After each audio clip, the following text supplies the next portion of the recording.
여러분, 독립국가란 무엇입니까? 자국 영토를 스스로 지킬 수 있는 나라입니다. 그런데 세계에서 가장 강력한 군대 중 하나를 가진 나라가 정작 그 군대를 직접 지휘하지 못했습니다. 전작권. 이 세 글자가 대한민국의 주권을 70년간 묶어뒀습니다. 그러나 지금 역사가 바뀌고 있습니다. 한국이 마침내 일어서고 있습니다. 전 세계가 주목한 한국의 반전. 지금 그 생생한 이야기를 시작합니다. 구독과 좋아요로 대한민국을 응원해주세요. 한국은 미군 없이는 안 된다. 전작권을 돌려줄 수 없다고 믿었습니다. 그들은 아직 준비되지 않았다고 생각했습니다. 그런데 2020년대 들어 제가 본 것은 충격이었습니다. 한국군은 완전히 달라져 있었습니다. 70년간 굴욕을 참아온 그 나라가 이제는 세계 최강 군대로 우뚝 서 있었습니다. 독자적 미사일 방어망, 세계를 놀라게 한 무기 수출, 그리고 마침내 손에 쥔 전작권. 한국은 더 이상 누구의 그늘에도 있지 않았습니다.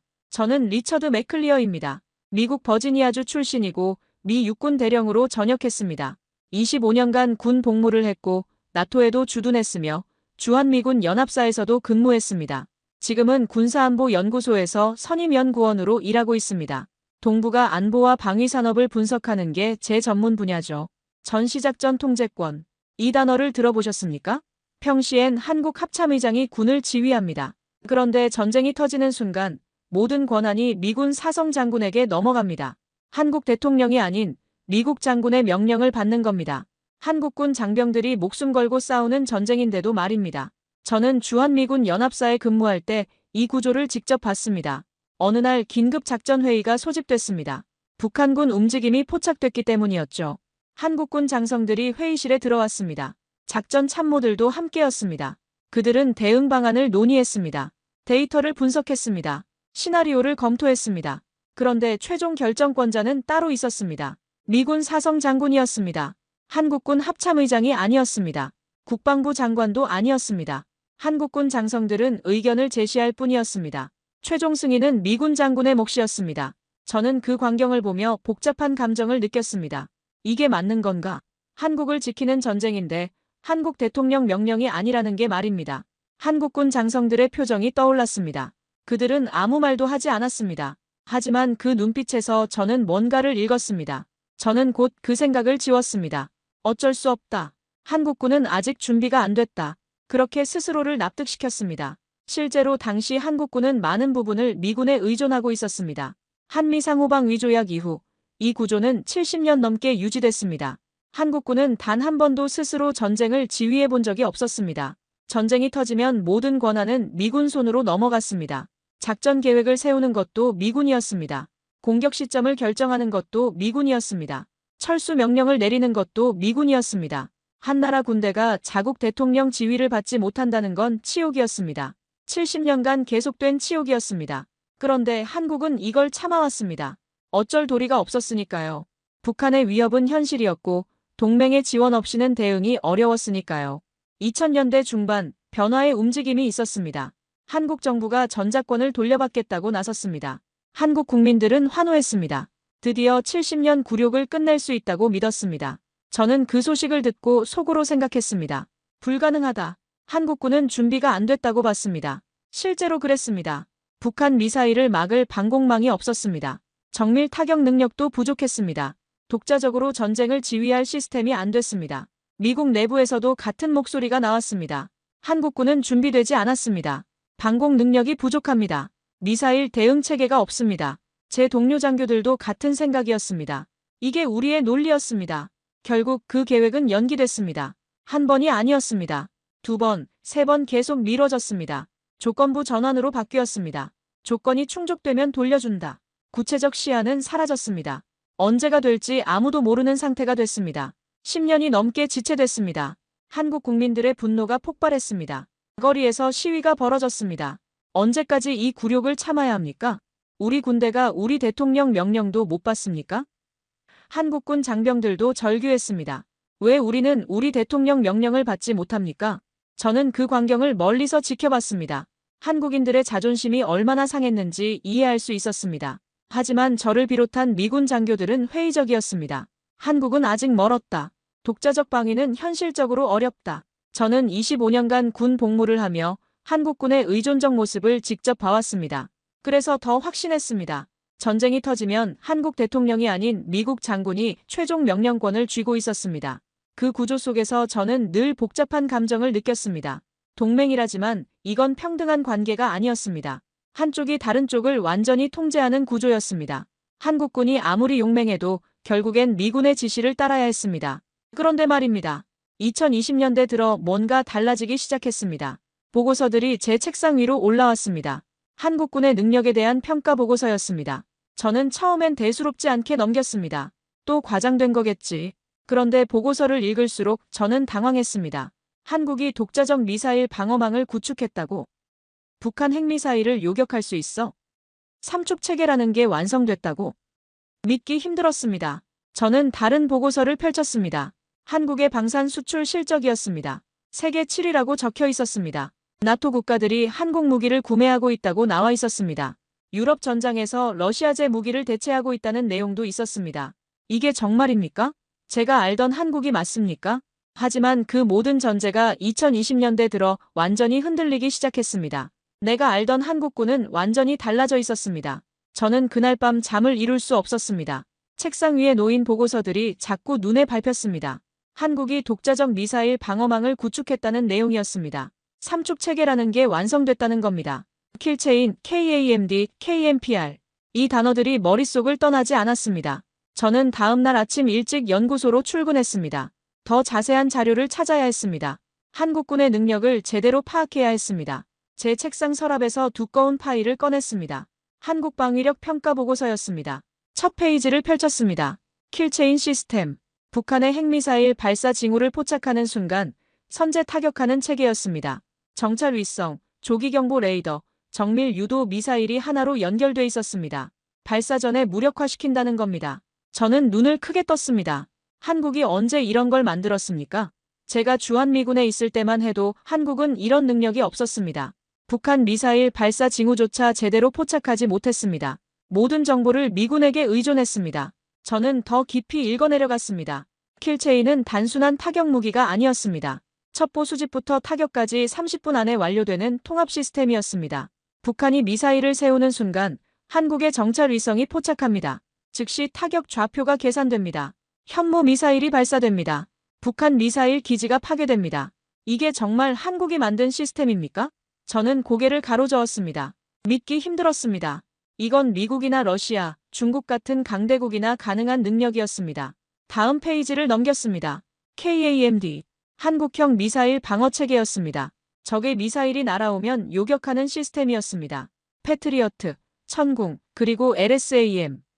LSAM이라는 단어에서 손이 멈췄습니다. 저는 LSAM에 대한 설명을 읽었습니다. 마하 8.8의 속도로 날아오는 미사일을 요격할 수 있다고 적혀 있었습니다. 고도 100km에서 격추가 가능하다는 겁니다. 이건 사드에 버금가는 수준이었습니다. 믿을 수 없었습니다.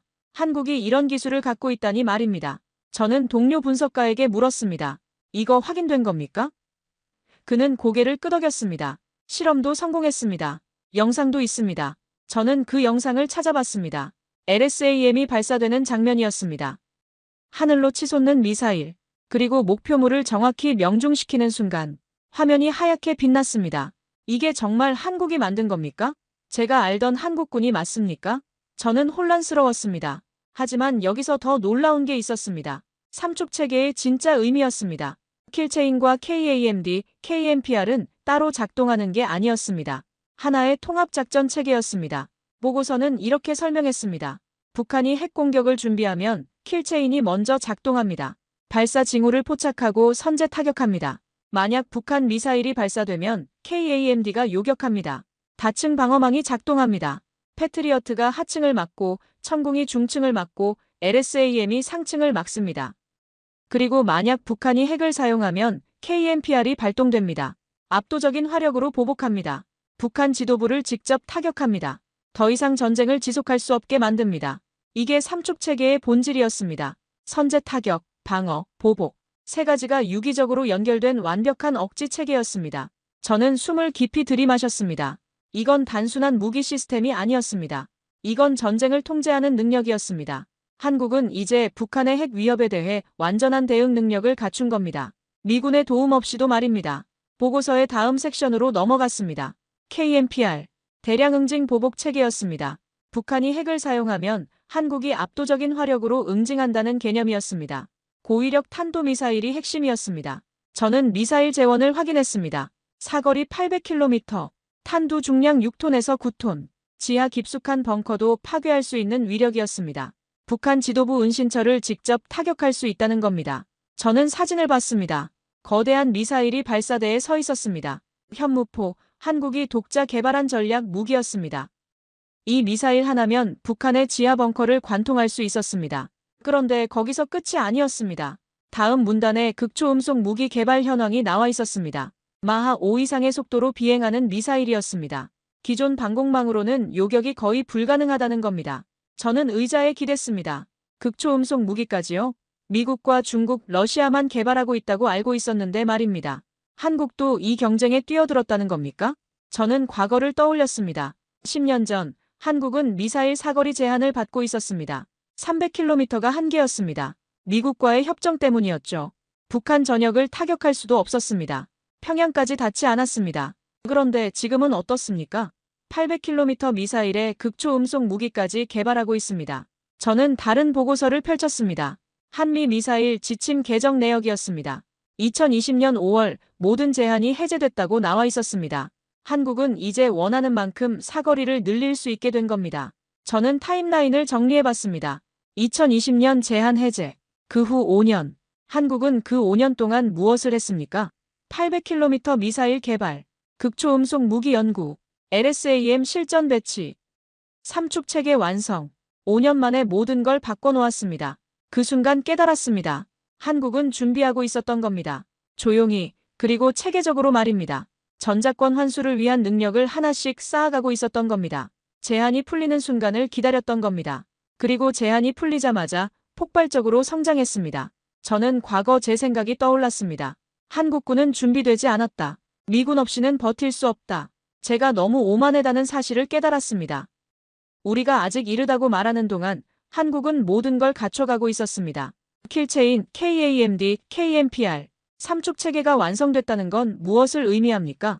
한국이 이제 북한의 핵 위협을 독자적으로 억제할 수 있다는 겁니다. 미군의 도움 없이도 말입니다.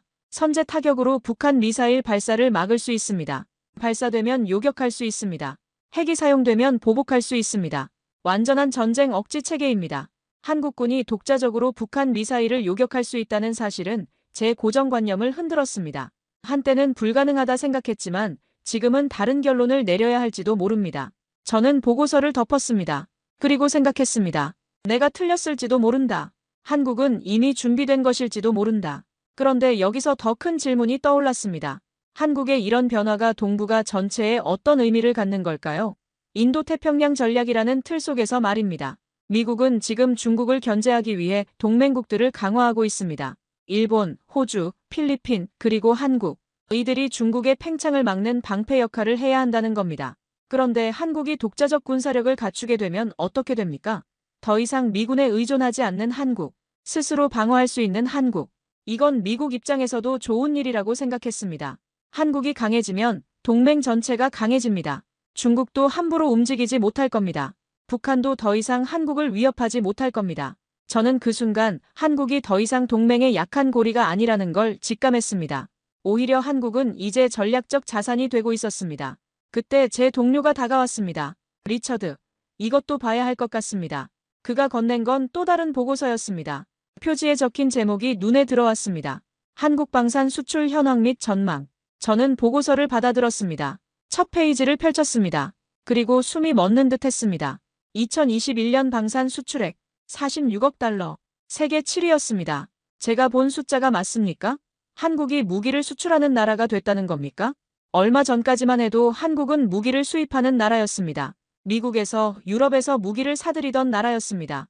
그런데 지금은 거꾸로 됐습니다. 한국이 무기를 파는 나라가 된 겁니다. 그것도 세계 7위 규모로 말입니다. 저는 그 숫자가 의미하는 바를 곱씹었습니다. 세계 7위. 이건 단순한 순위가 아니었습니다. 이건 한국이 이제 글로벌 방산 시장의 주요 플레이어가 됐다는 증거였습니다. 미국, 러시아, 프랑스, 독일, 중국, 영국 다음이 한국이라는 겁니다. 불과 10년 전만 해도 한국은 탑10에도 들지 못했습니다. 그런데 지금은 7위입니다. 그리고 상승세는 계속되고 있었습니다. 저는 보고서를 계속 읽어내려갔습니다. 수출 품목 리스트가 나왔습니다. K2 흑표 전차, K9 자주포, 천공 방공 미사일, FA-50 경공격기, 그리고 눈에 띄는 문장이 있었습니다. 폴란드, K2 전차 180대 구매 계약 체결 호주, K9 자주포 30문 도입, 이집트, K9 자주포 협력 생산 논의 중. 나토 국가들이 한국 무기를 사고 있었습니다. 중동 국가들도 관심을 보이고 있었습니다. 저는 동료를 쳐다봤습니다. 이거 확인된 겁니까? 그가 대답했습니다. 폴란드 계약은 이미 진행 중입니다. 인도도 시작됐고요. 저는 할 말을 잃었습니다. 한국이 나토 국가에 무기를 파는 시대가 온 겁니다. 제가 현역으로 있을 때는 상상도 못할 일이었습니다. 그 순간 문득 생각이 들었습니다. 우크라이나 전쟁, 러시아의 침공 이후 유럽은 군비를 확충하기 시작했습니다. 그런데 러시아제 무기는 쓸 수 없게 됐습니다. 독일제는 생산이 느렸습니다. 미국제는 가격이 비쌌습니다.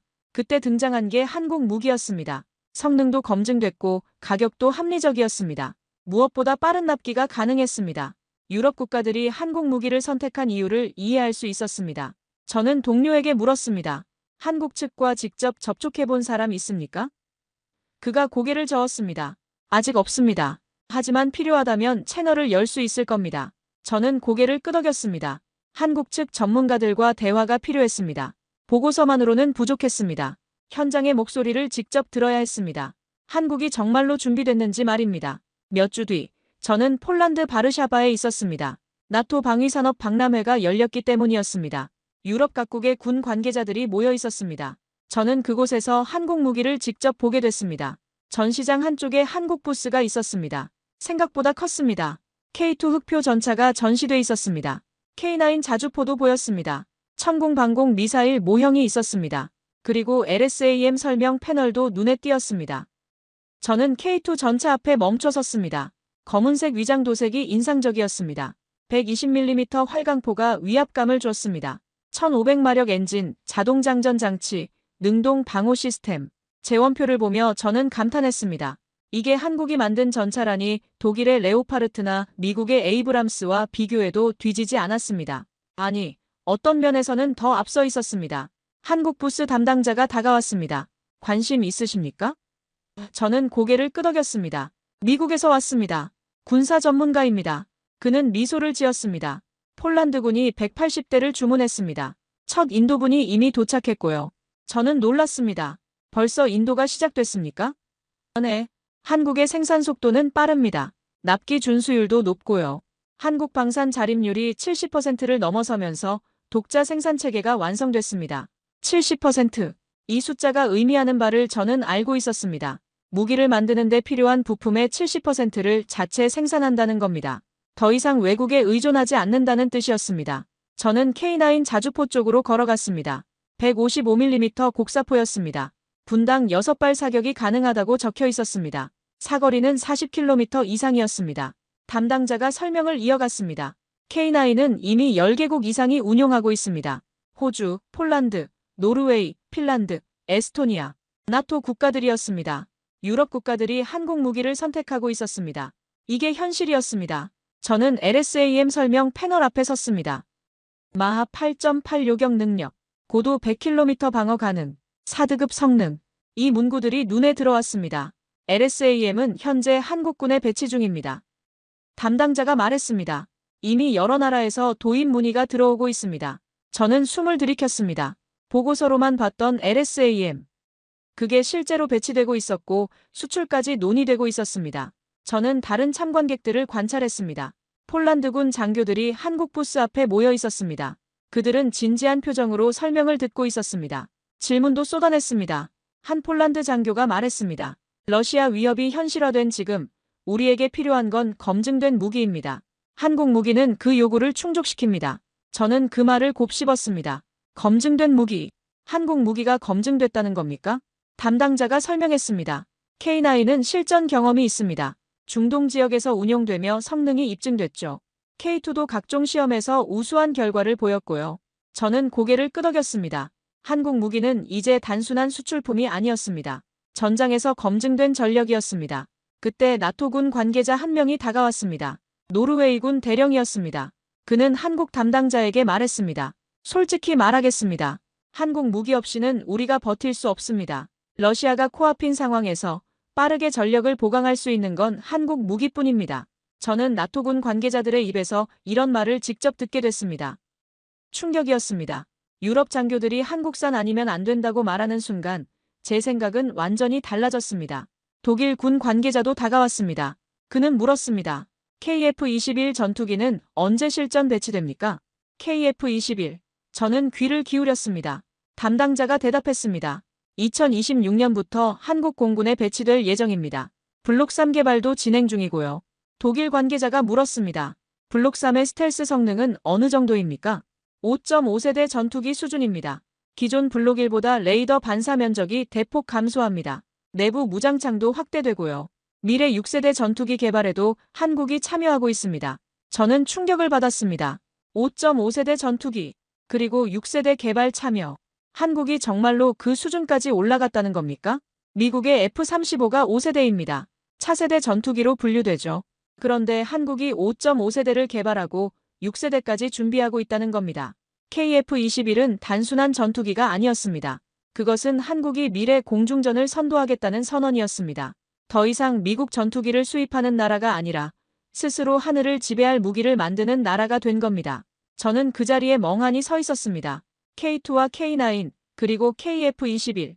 이것들은 이제 세계 군사 무대의 새로운 표준이 되고 있었습니다. 유럽 전장에서, 중동 사막에서 한국 무기가 러시아제를 대체하고 있었습니다. 한국이 만든 전차와 자주포가 나토의 방어선을 지키고 있었습니다. 한국이 만든 전투기가 차세대 공중전의 기준이 되고 있었습니다. 저는 다시 한국 담당자에게 물었습니다. 중동 국가들도 관심이 많다고 들었습니다. 그는 고개를 끄덕였습니다. 사우디아라비아, 아랍에미리트, 이집트 등이 협력을 논의하고 있습니다. 특히 이집트는 K9 공동 생산을 추진 중입니다. 공동 생산, 단순 수출이 아니라 기술 이전까지 하고 있다는 겁니다. 이건 한국 방산의 위상을 보여주는 증거였습니다. 저는 전시장을 천천히 걸었습니다. 다른 나라 부스들도 둘러봤습니다. 미국 부스도 있었습니다. 독일 부스도 있었습니다. 프랑스 부스도 있었습니다. 그런데 사람들이 가장 많이 모인 곳은 한국 부스였습니다. 저는 한 폴란드 국방부 관계자와 대화를 나눴습니다. 왜 한국 무기를 선택했습니까? 그가 대답했습니다. 3가지 이유입니다. 첫째, 성능이 입증됐습니다. 둘째, 가격이 합리적입니다. 셋째, 납기가 빠릅니다. 독일제는 주문해도 5년을 기다려야 합니다. 미국제는 너무 비쌉니다. 한국제는 2년 안에 받을 수 있고 가격도 적정합니다. 저는 이해했습니다. 우크라이나 전쟁 이후 유럽은 급하게 군비를 확충해야 했습니다. 러시아 위협이 현실이 됐기 때문입니다. 그 타이밍에 한국이 등장한 겁니다. 빠르고 저렴하고 검증된 무기를 제공하는 나라. 유럽에게 한국은 구세주였습니다. 저는 다시 한국 부스로 돌아왔습니다. 천공 방공 미사일 설명을 듣고 있는 사람들이 보였습니다. 중거리 방공 시스템이었습니다. 사거리 40km, 고도 20km까지 요격 가능했습니다. 담당자가 말했습니다. 천궁은 이미 아랍에미리트에 수출됐습니다. 중동 최초 한국산 방공 미사일 수출 사례죠. 아랍에미리트, 산유국입니다. 돈이 많은 나라입니다. 그런 나라가 한국 무기를 선택했습니다. 저는 그 순간 한국을 바라보는 제 시선을 완전히 바꿔야 했습니다. 한국은 더 이상 미국의 보호를 받는 약소국이 아니었습니다. 한국은 세계 무기 시장을 흔드는 강국이었습니다. 내가 장교로 복무하던 시절엔 상상조차 못한 일이었습니다. 그때 한국은 무기를 사는 나라였습니다. 지금 한국은 무기를 파는 나라가 됐습니다. 저는 박람회장을 나섰습니다. 호텔로 돌아가는 길에 생각에 잠겼습니다. 한국의 변화가 이토록 빠를 줄은 몰랐습니다. 삼축 체계 완성, 세계 7위 방산 수출국, 자립률 70% 돌파, 나토 국가들의 선택, KF-21 5.5세대 전투기 개발, 6세대 개발 참여. 이 모든 게 현실이었습니다. 제가 직접 눈으로 확인한 현실이었습니다. 그날 밤 저는 보고서를 작성했습니다. 워싱턴 본부에 보낼 보고서였습니다. 제목은 이렇게 붙였습니다. 한국 방산의 부상과 동맹 전략에 대한 시사점. 보고서 첫 문장은 이렇게 시작했습니다. 한국은 더 이상 무기 수입국이 아니다. 한국은 세계 방산 시장을 재편하는 게임 체인저가 됐다. 저는 깨달았습니다. 한국은 더 이상 군사 종속국이 아니라 무기 강국이었습니다. 저는 워싱턴으로 돌아왔습니다. 연구소 회의실에 동료들이 모여 있었습니다. 제 보고서를 검토하는 자리였습니다. 분위기가 차갑게 가라앉아 있었습니다. 선임 분석관이 보고서를 덮으며 말했습니다. 한국군이 강해진 건 인정하지만 전작권을 넘겨주기엔 아직 이르다는 겁니다. 저는 그 말을 듣는 순간 깨달았습니다. 이게 바로 제가 몇 년 전에 가졌던 생각이었습니다. 내 동료 장교들조차 한국군은 전작권을 맡기엔 부족하다고 단정지었습니다. 저 역시 그 믿음 속에 오랫동안 안주했습니다. 회의 자료에는 오래된 평가 문서가 포함돼 있었습니다. 과거 한국군의 부족한 점들이 나열돼 있었습니다. 방공 능력 미흡, 독자적 작전 수행 능력 부족, 미군 정보 자산 의존도 높음. 그때는 사실이었습니다. 한국군은 실제로 요격 능력이 부족했습니다. 미군 없이는 전쟁을 치를 수 없는 구조였습니다. 그래서 전작권 환수는 연기됐습니다. 한 번이 아니었습니다. 목표 시점이 계속 뒤로 밀렸습니다. 결국 조건부 전환으로 바뀌었습니다. 구체적 시한조차 사라졌습니다. 10년이 넘게 지체됐습니다. 조건부 전환. 이 단어가 모든 걸 말해줬습니다. 언제 조건이 충족되는지 명확한 기준도 없었습니다. 미국이 인정할 때까지 기다리라는 뜻이었습니다. 그런데 지금은 달랐습니다. 한국은 모든 조건을 갖췄습니다. 폴란드에서 제가 직접 확인한 것들이었습니다. 그런데도 회의실에서는 똑같은 말이 나왔습니다. 아직 이르다. 신중해야 한다. 저는 그 순간 깨달았습니다. 한국이 준비되지 않아서가 아니었습니다. 미국이 놓고 싶지 않았기 때문이었습니다. 전작권을 쥐고 있다는 건 한국군을 통제한다는 뜻입니다. 동북아 전략에서 한국이 독자적으로 움직이지 못하게 하는 겁니다. 중국 견제, 일본과의 균형, 인도태평양 전략, 이 모든 것에서 한국을 미국의 틀 안에 묶어두는 겁니다. 그걸 놓기 싫은 겁니다. 만약 우리가 틀렸다면 지금까지 미국이 한국을 억누른 셈이 아닙니까? 제 생각의 기초가 무너지는 소리를 저는 분명히 들었습니다. 회의가 끝난 뒤 저는 복도에 서 있었습니다. 한 동료가 다가왔습니다. 제 보고서를 읽었던 젊은 분석가였습니다. 리처드, 솔직히 물어봐도 됩니까? 그가 말했습니다. 한국이 정말 준비됐다고 생각하십니까? 저는 잠시 생각했습니다. 자네는 어떻게 생각하나? 글쎄요. 수치로는 인상적입니다. 하지만 실전은 다르지 않습니까? 종이 위의 능력과 실제 전쟁은 다릅니다. 저는 그 말을 들으며 과거의 제 모습을 봤습니다. 자네 말이 맞네. 그런데 말일세. 우리가 그 실전에 기회를 주지 않는다면 한국은 영원히 증명할 수 없지 않나. 그가 머뭇거렸습니다. 하지만 위험이 큽니다. 만약 실패한다면 자네는 폴란드에 가본 적 있나? 저는 물었습니다. 나토 장교들이 한국 무기 없이는 버틸 수 없다고 말하는 걸 들어본 적 있나? 유럽이 한국을 신뢰하는데 왜 우리는 못하는 걸까?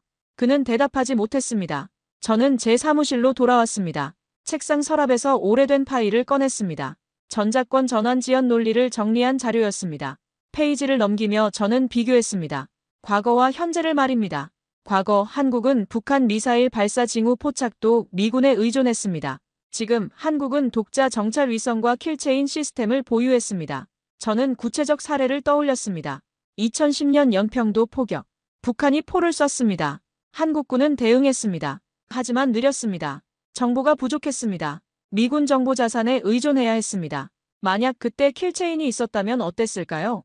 북한 포대의 위치를 실시간으로 파악할 수 있었을 겁니다. 즉시 정밀 타격할 수 있었을 겁니다. 피해를 최소화할 수 있었을 겁니다. 과거 한국은 미사일 방어 능력이 전무했습니다. 지금 한국은 마하 8.8을 요격하는 LSAM을 배치했습니다. 저는 또 다른 사례를 생각했습니다. 2017년 북한이 화성 15 미사일을 발사했습니다. 한국은 그걸 요격할 수단이 없었습니다. 미국의 사드에 의존해야 했습니다. 중국이 반발했습니다. 한국은 곤란한 입장에 처했습니다. 만약 그때 LSAM이 있었다면요? 한국이 독자적으로 요격할 수 있었다면요? 중국의 압박에 휘둘리지 않을 수 있었을 겁니다. 과거 한국은 정밀 타격 무기가 부족했습니다. 지금 한국은 사거리 800km 탄도미사일과 극초음속 무기를 개발했습니다. 저는 과거를 회상했습니다. 2000년대 한국은 미사일 사거리 제한을 받았습니다. 300km가 한계였습니다. 평양도 제대로 타격할 수 없었습니다. 북한 전역을 커버하지 못했습니다. 지금은요? 800km 미사일. 북한 어디든 타격 가능합니다. 극초음속 무기 개발 중. 요격이 불가능한 무기입니다. 과거 한국은 무기를 수입하는 나라였습니다. 지금 한국은 세계 7위 방산 수출국이 됐습니다. 저는 숫자를 떠올렸습니다. 2010년 한국 방산 수출액은 10억 달러가 안 됐습니다. 2021년 46억 달러, 4배 이상 증가했습니다. 그리고 상승세는 계속됐습니다. 과거 한국의 방산 자립률은 낮았습니다. 지금 한국은 70%를 넘어섰습니다. 저는 구체적 예시를 생각했습니다. 과거 한국 전차는 독일 엔진을 썼습니다. 전투기는 미국에서 수입했습니다. 미사일은 라이선스 생산이었습니다. 지금은요? K2 전차 100% 국산, KF-21 전투기 한국이 개발, 현무 미사일 한국 기술, 70%가 한국 것입니다. 과거 나토는 한국 무기를 몰랐습니다. 지금 유럽 장교들이 한국 없이는 버틸 수 없다고 말합니다. 저는 폴란드에서의 장면을 떠올렸습니다. 노르웨이군 대령, 한국 무기 없이는 우리가 버틸 수 없습니다. 그 말이 과장이 아니었습니다. 진심이었습니다. 절박함이었습니다. 15년 만에 모든 게 바뀌었습니다. 그런데 미국의 논리는 바뀌지 않았습니다. 여전히 같은 말만 반복하고 있었습니다. 저는 한국의 입장을 떠올렸습니다. 한국은 참았습니다. 능력이 부족했을 때는 어쩔 수 없었습니다. 하지만 조용히 준비했습니다. 하나씩 증명해 나갔습니다. 나토가 인정했습니다. 유럽이 신뢰했습니다. 중동이 협력을 요청했습니다. 세계가 한국을 인정하는데 왜 동맹인 미국만 인정하지 않는 겁니까? 저는 그 모순을 직시했습니다. 이건 능력의 문제가 아니었습니다. 권력의 문제였습니다. 미국은 한국이 독자적으로 움직이는 걸 원치 않았습니다. 서해에서 중국과 충돌이 생기면 한국이 단독으로 대응하는 걸 원치 않았습니다. 독도 문제로 일본과 갈등이 생기면 한국이 스스로 판단하는 걸 원치 않았습니다. 모든 결정에서 미국의 승인을 받게 하고 싶었습니다. 전작권이 바로 그 통제의 핵심이었습니다. 저는 더 깊이 생각했습니다. 우리는 한국에게 뭐라고 말해왔습니까? 너희는 아직 준비가 안 됐다. 그런데 한국이 준비를 마쳤습니다. 그러자 우리는 또 말합니다. 아직 이르다. 언제까지 이럴 겁니까? 한국이 미국보다 강해질 때까지 기다릴 겁니까? 그건 영원히 오지 않을 날입니다. 저는 부끄러웠습니다. 제가 그 억압의 일부였다는 사실이 부끄러웠습니다. 25년간 미군 장교로 복무하며 저는 한국의 의존적 모습만 봤습니다. 그리고 그들은 영원히 그럴 거라 생각했습니다. 오만했습니다. 제가 주한미군에 있을 때 저는 한국군 장교들과 일했습니다. 그들은 유능했습니다. 헌신적이었습니다. 하지만 항상 미군의 승인을 기다려야 했습니다. 그들의 눈빛을 저는 기억합니다. 능력은 있는데 권한이 없는 사람들의 눈빛을 말입니다. 저는 그걸 당연하게 여겼습니다. 그들은 준비가 안 됐어. 우리가 통제해야 해. 그게 제 생각이었습니다. 그러나 2020년대의 한국군은 제가 알던 모습이 아니었습니다.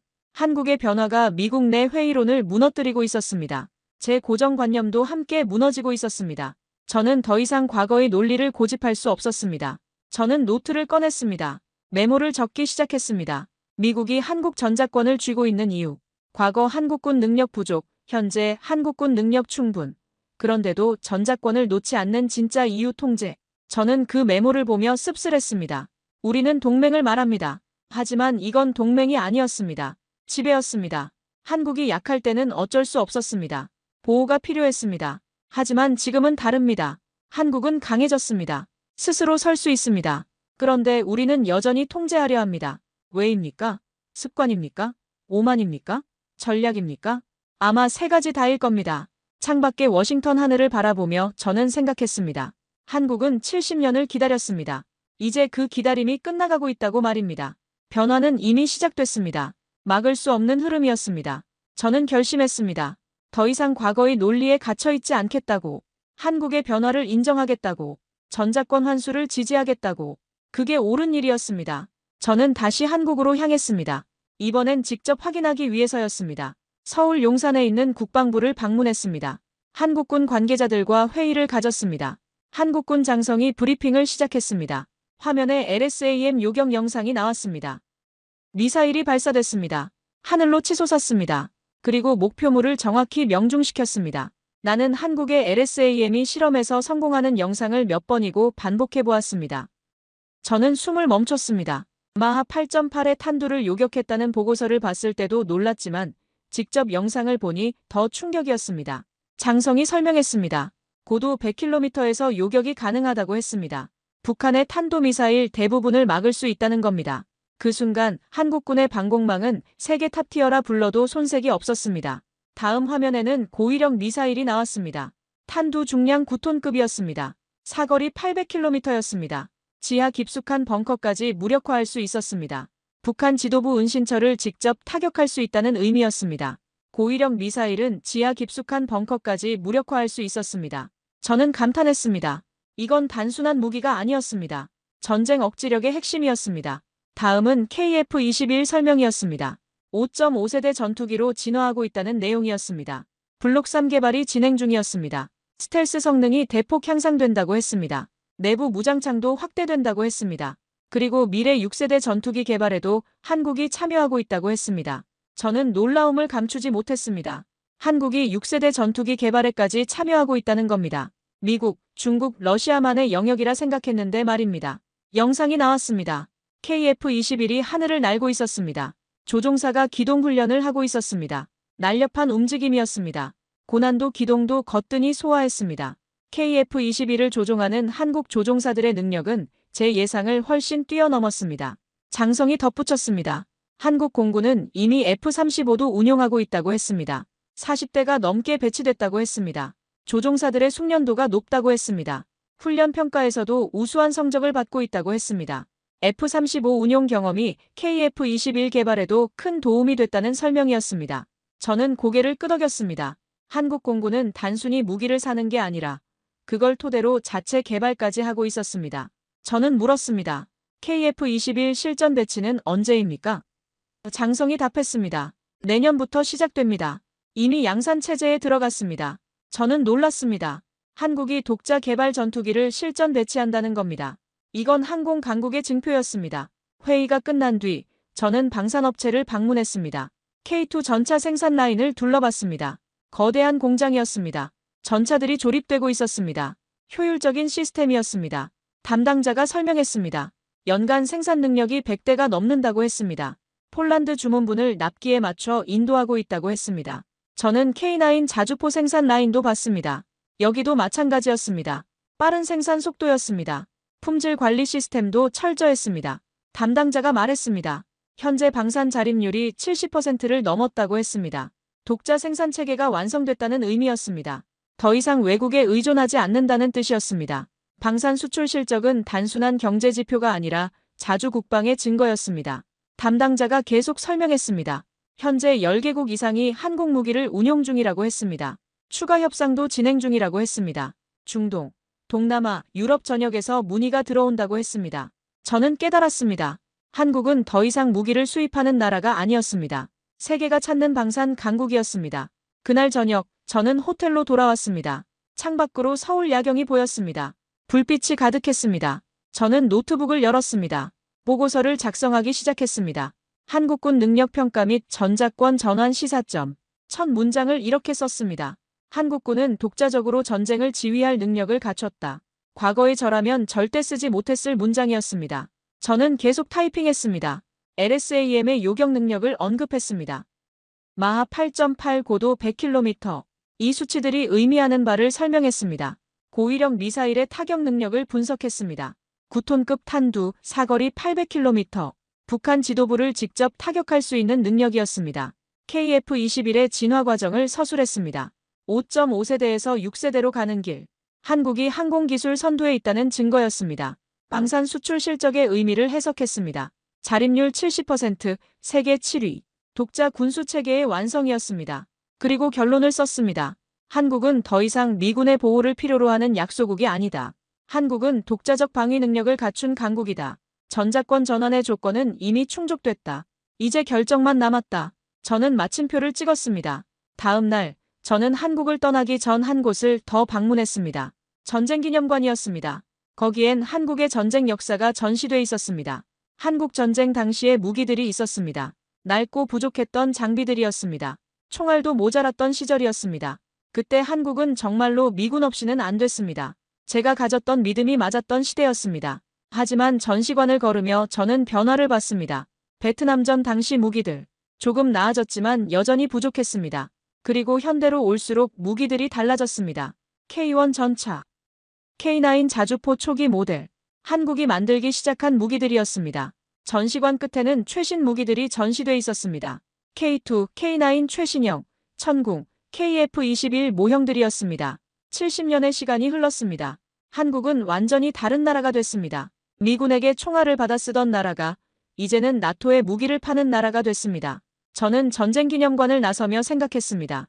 한국은 이제 진짜로 스스로 설 수 있습니다. 저는 워싱턴으로 돌아온 뒤 보고서를 제출했습니다. 반응은 엇갈렸습니다. 일부는 동의했습니다. 하지만 여전히 많은 이들이 회의적이었습니다. 저는 서해 교전 같은 사건이 다시 터진다면 이제는 한국이 단독으로 지휘할 수 있다는 사실이 떠올랐습니다. 그게 필요했습니다.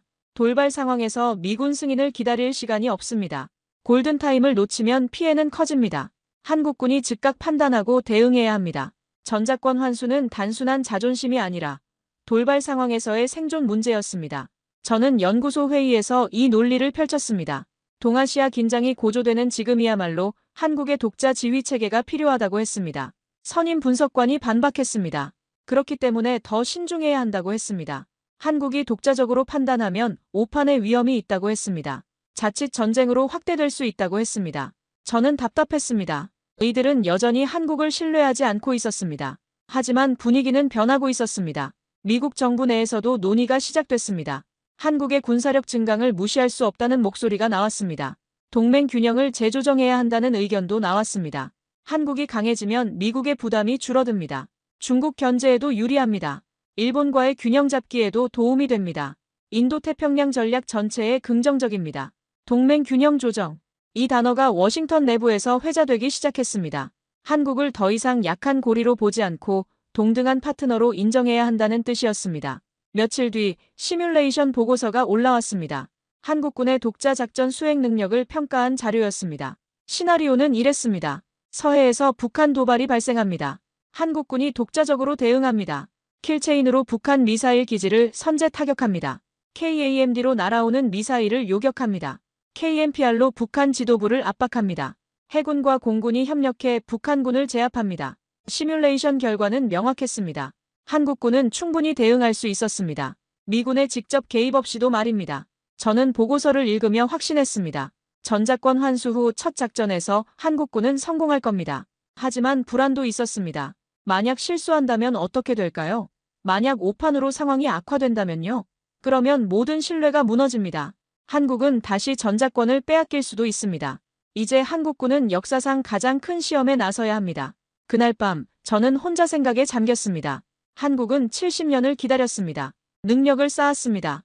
LSAM을 만들었습니다. KF-21을 개발했습니다. 나토를 설득했습니다. 세계를 놀라게 했습니다. 그런데 마지막 관문이 남았습니다. 실전입니다. 전작권을 받는다는 건 책임을 받는다는 뜻입니다. 더 이상 미국에 의존할 수 없습니다. 모든 결정을 스스로 내려야 합니다. 실수도 스스로 감당해야 합니다. 한국은 그 무게를 감당할 준비가 됐습니까? 저는 한국군을 떠올렸습니다. LSAM을 개발한 기술자들을 생각했습니다. 수백 번의 실험을 거쳤을 겁니다. 실패를 거듭하며 성공에 도달했을 겁니다. KF-21을 조종하는 조종사들을 생각했습니다. 수천 시간의 훈련을 했을 겁니다.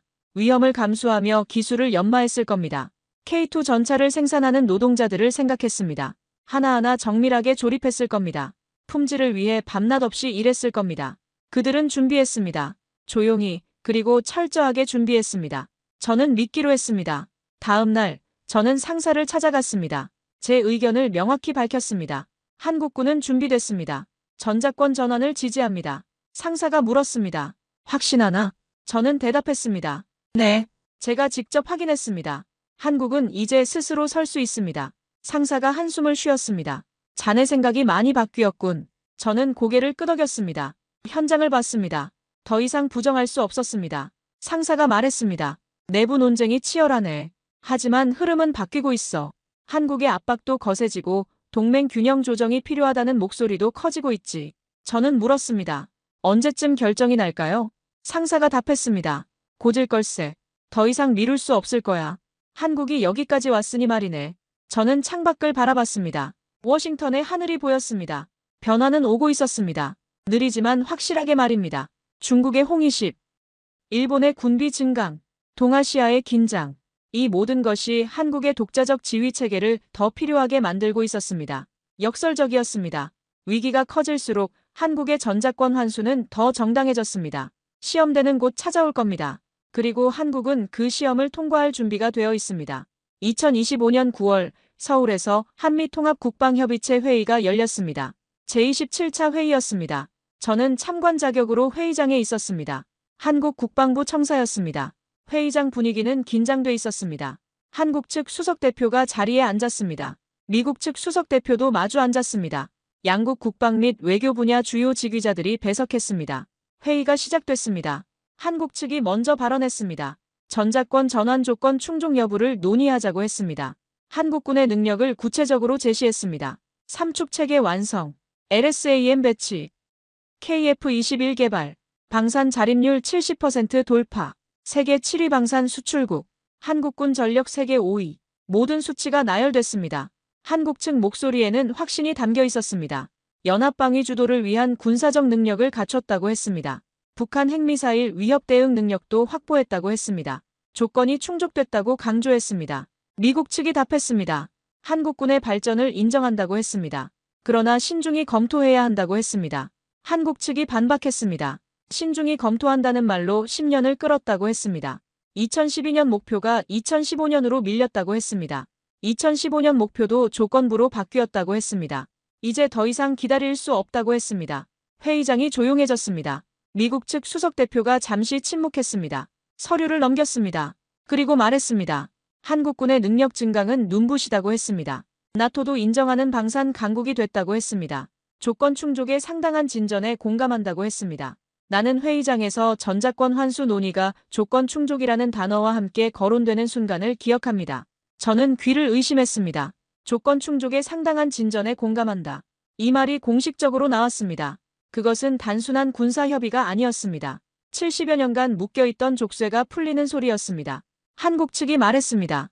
한국 대통령이 임기 내 전자권 전환을 마무리하겠다는 국정과제를 제시했다고 했습니다. 더 이상 미룰 수 없다고 강조했습니다. 미국 측이 답했습니다. 계속 협의하자고 했습니다. 동맹을 호혜적이고 미래지향적으로 현대화하자고 했습니다. 회의가 끝났습니다. 저는 회의장을 나서며 생각했습니다. 미국이 드디어 인정했습니다. 한국이 준비됐다는 걸 말입니다. 한국 현대사에서 가장 오래된 시계가 다시 움직이기 시작한 순간이었습니다. 저는 호텔로 돌아왔습니다. 서울 야경이 창밖으로 보였습니다. 저는 과거 사례들을 떠올렸습니다. 독일은 1994년에 전자권을 환수했습니다. 통일 이후였습니다. 나토 틀 안에서 독자적 군 지휘권을 회복했습니다. 성공했습니다. 일본은 1972년에 환수했습니다. 오키나와 반환과 함께였습니다. 자위대를 독자적으로 지휘하게 됐습니다. 이것도 성공했습니다. 그러나 아프가니스탄은 달랐습니다. 미군 철수 후 정부군이 무너졌습니다. 독자적 지휘 능력이 없었기 때문입니다. 실패했습니다. 독일도 일본도 환수했었습니다. 그러나 한국의 길은 더 빠르고 더 강력했습니다. 독일은 나토 틀 안에서 움직입니다. 단독작전은 제한적입니다. 동맹 승인이 필요합니다. 일본은 평화헌법에 묶여 있습니다. 공격작전은 불가능합니다. 방어만 가능합니다. 아프간은 붕괴했습니다. 독자적 능력이 없었습니다. 한국은 다릅니다. 한국은 세계 5위 군사력을 보유했습니다. 독자적 삼축 체계를 완성했습니다. 킬체인으로 선제 타격할 수 있습니다. KAMD로 미사일을 요격할 수 있습니다. KMPR로 적 지도부를 압박할 수 있습니다. 세계 7위 방산 수출국이 됐습니다. 자립률 70%를 넘었습니다. 나토가 한국 무기를 선택했습니다. 이건 명목상 환수가 아니었습니다. 실질적 환수였습니다. 한국은 진짜로 스스로 전쟁을 지휘할 수 있었습니다. 독일처럼 나토에 의존하지 않습니다. 일본처럼 헌법에 제약받지 않습니다. 아프간처럼 무너지지 않습니다. 한국은 완전히 독자적으로 작동하는 군사체계를 갖췄습니다. 저는 노트북을 열었습니다. 보고서를 작성했습니다. 한국의 전자권 환수는 독일, 일본과는 차원이 다르다고 썼습니다. 독일은 나토 지휘체계 안에 있습니다. 단독 작전권이 제한적입니다. 일본은 미이란 보조약에 묶여 있습니다. 공격작전이 불가능합니다. 한국은 완전히 독자적입니다. 제약이 없습니다. 한국은 킬체인으로 선제 타격할 수 있습니다. KAMD로 미사일을 요격할 수 있습니다. KMPR로 적 지도부를 압박할 수 있습니다. KF-21로 하늘을 장악할 수 있습니다. 미군의 승인 없이도 말입니다. 이게 실질적 환수의 의미였습니다. 저는 마지막 문장을 썼습니다. 한국은 독일, 일본이 걸어온 길을 더 강력하게 걷고 있다. 70년의 굴욕이 끝나가고 있다. 저는 마침표를 찍었습니다. 그날 이후 나는 한국을 완전히 다르게 보게 되었습니다. 저는 더 이상 주저하지 않았습니다. 한국은 진정한 군사강국이었습니다. 나는 더 이상 주저하지 않았습니다. 한국은 더 이상 종속국이 아니었습니다. 변화는 완성되고 있었습니다. 한국은 이제 스스로 서고 있었습니다. 저는 워싱턴으로 돌아왔습니다. 연구소에서 최종 보고서를 작성했습니다. 제목은 이렇게 붙였습니다. 한국 전자권 환수의 파급 효과와 미래 전망. 저는 첫 문장을 이렇게 썼습니다. 전자권 환수는 한국 대통령 명령이 곧 전장 명령이 된다는 뜻입니다. 더 이상 미군 장군의 승인을 기다리지 않습니다. 서해에서 도발이 발생하면 한국군이 즉시 대응합니다. 한국 대통령이 명령을 내립니다. 합참의장이 그 명령을 실행합니다. 미군과 협의는 하지만 최종 결정은 한국이 내립니다. 주권 회복이 완성되는 겁니다. 저는 계속 타이핑했습니다. 일본은 더 이상 한국을 비웃을 수 없습니다. 과거 일본은 한국을 얕잡아 봤습니다. 군사력이 약하다고 생각했습니다. 미군에 의존한다고 비웃었습니다. 독도 문제에서도 강하게 나왔습니다. 이제는 다릅니다. 한국은 세계 5위 군사력을 갖췄습니다. 독자적 삼축 체계를 완성했습니다. 망산 수출은 세계 7위입니다. 일본을 앞섰습니다. KF-21은 일본 F-35와 대등합니다. 한국의 미사일 전력은 일본보다 강력합니다. LSAM은 일본이 갖지 못한 무기입니다. 일본은 이제 계산을 다시 해야 합니다. 한국을 함부로 대할 수 없습니다. 중국도 마찬가지입니다. 중국은 서해를 압박해왔습니다. 한국 어선을 납포했습니다. 영공을 침범했습니다. 한국이 미군 승인을 기다리는 사이 기정사실을 만들었습니다. 이제는 다릅니다. 한국군이 즉각 대응합니다. 미군 승인을 기다리지 않습니다. 한국 대통령 명령이 곧 전장 명령입니다. 서해는 더 이상 중국 마음대로 할 수 있는 공간이 아닙니다. 중국도 계산을 다시 해야 합니다. 저는 다음 섹션으로 넘어갔습니다. 나토와 중동의 반응입니다. 한국의 전자권 환수 소식이 전해지자 나토가 주목했습니다. 유럽 군사 전문가들이 분석했습니다. 한국이 완전한 군사 주권을 회복했다고 평가했습니다. 독일, 일본과는 다른 차원이라고 했습니다. 중동도 반응했습니다. 사우디아라비아가 한국 무기 추가 도입을 타진했습니다. 아랍에미리트도 협력 확대를 요청했습니다. 이유는 명확했습니다. 한국이 완전히 독자적인 군사 강국이 됐기 때문입니다. 미국의 승인 없이도 무기를 개발하고 수출할 수 있기 때문입니다. 글로벌 방산 시장이 재편되고 있었습니다. 한국 무기 수요가 폭발적으로 증가할 겁니다. 나토 시장에서 한국의 점유율이 높아질 겁니다. 중동 시장에서도 한국이 주도권을 잡을 겁니다. 저는 다음 내용을 썼습니다. LM2 개발입니다. 한국은 LSAM을 넘어서는 방공체계를 개발하고 있습니다. LM2입니다. 4등급 성능을 목표로 개발하고 있습니다. 중동 국가들과 공동 개발을 추진하고 있습니다. 이건 단순한 무기 개발이 아닙니다. 한국의 기술 자립을 입증하는 겁니다. 미국 기술에 의존하지 않는다는 증거입니다. 사드는 미국 무기입니다. 한국이 도입했지만 통제권은 미국에 있습니다. 중국이 반발했을 때 한국은 제약을 받았습니다. LM2는 다릅니다. 한국이 독자 개발합니다. 통제권도 한국에 있습니다. 중국이 반발해도 상관없습니다. 이게 자주국방의 완성입니다. 저는 마지막 섹션을 작성했습니다. 결론입니다. 나는 한국 대통령의 명령이 곧 전장의 명령이라는 사실을 곱씹으며 전율을 느꼈습니다. 70년 동안 한국은 이 순간을 기다렸습니다. 자국 군대를 자국 대통령이 지휘하는 날을 말입니다. 이제 그날이 왔습니다. 일본은 더 이상 한국을 조롱할 수 없습니다. 중국도 이제 계산을 다시 해야 합니다. 나토는 한국을 동등한 파트너로 인정합니다. 중동은 한국과 협력을 원합니다. LM2는 단순한 방공체계가 아니었습니다. 그것은 한국의 기술 자립 선언이었습니다. 동북아 전략 지형이 완전히 바뀌었습니다. 한국은 더 이상 지역 강국이 아닙니다. 한국은 세계 군사 질서를 흔드는 강대국입니다. 저는 확신합니다. 한국은 이제 세계 안보의 주인공입니다. 저는 마침표를 찍었습니다. 그리고 창밖을 바라봤습니다. 워싱턴의 하늘이 보였습니다. 저는 25년간 미군 장교로 복무했습니다. 한국군이 늘 의존적인 동맹이라 믿어왔습니다. 그러나 지금의 한국은 완전히 달라졌습니다. 전자권 환수는 단순한 지휘권 문제가 아닙니다. 그것은 한국 대통령의 명령이 곧 전장에 울려 퍼지는 주권의 상징입니다. 나토가 한국을 바라보는 눈이 달라졌습니다. 중동이 한국을 바라보는 눈이 달라졌습니다. 우리 미국이 한국을 바라보는 눈도 달라졌습니다. 저는 이제 주저없이 말합니다. 한국은 더 이상 누구의 그늘에 있지 않습니다. 한국은 세계를 이끄는 군사강국입니다. 오늘 사연에 대한 여러분의 생각을 댓글로 남겨주세요. 여러분 주변에 감동적이거나 재미있는 실제 사연들을 제보받고 있으니 언제든 저희 공식 메일로 제보해주세요. 오늘 들려드린 사연에 공감하셨다면 구독과 좋아요 눌러주시고 주변 분들과도 공유해주세요. 여러분의 작은 관심과 응원이 영상 제작에 큰 힘이 됩니다. 오늘도 여러분의 하루의 작은 즐거움이라도 되었기를 바라며 지금까지 감동뭉클이었습니다. 끝까지 시청해주셔서 감사합니다. 다음에 더 감동적인 사연으로 찾아뵙겠습니다.